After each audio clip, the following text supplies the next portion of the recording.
There's so many things that the Jewish faith, Moses specifically, in establishing the ground rules of human living, got right.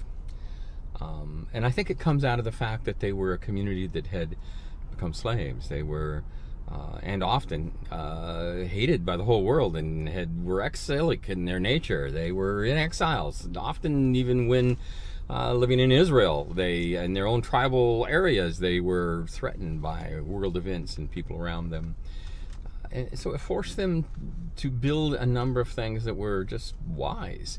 One of those that Moses created was called the refugee city, the cities that were intended for those who had committed a crime or made a mistake and just needed a place to run and hide away and begin to restore their sense of well-being so they could eventually face whatever it is that was broken in their world. And they were called, the whole idea of sanctuary that we have today comes from that germ of an idea born of Jewish faith, of the heart of Moses, inspired by God, that human beings have to find a safe place. Imagine Mary's experience.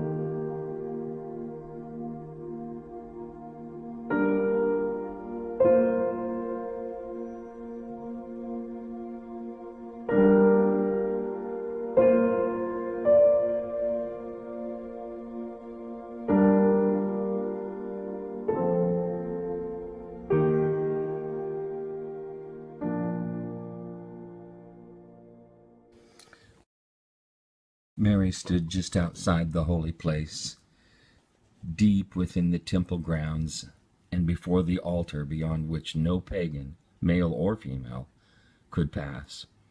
But as a daughter of Israel, she could enter into the court of the women past the outer altar that divided Israel from the whole world.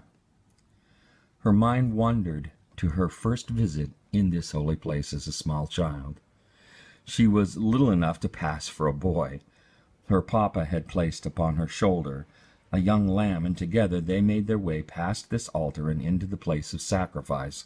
With courage, Mary had watched the slaughter of these innocents, feeling repulsed and wondering how papa's God could command such a thing.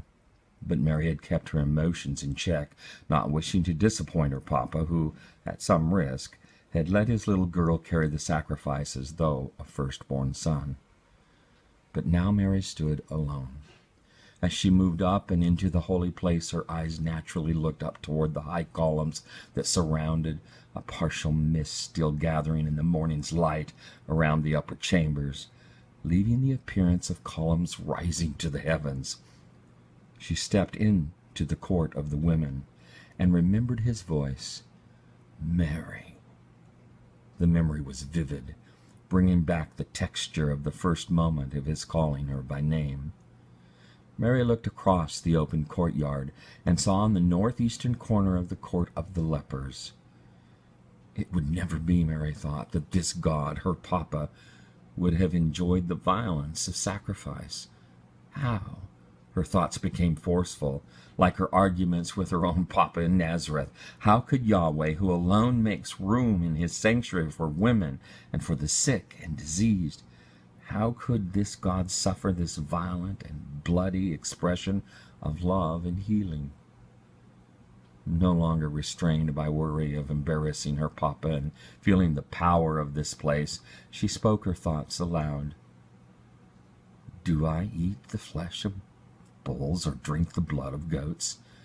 Sacrifice thank offerings to God, fulfill your vows to the Most High, and call upon me in the day of trouble. I will deliver you, and you will honor me.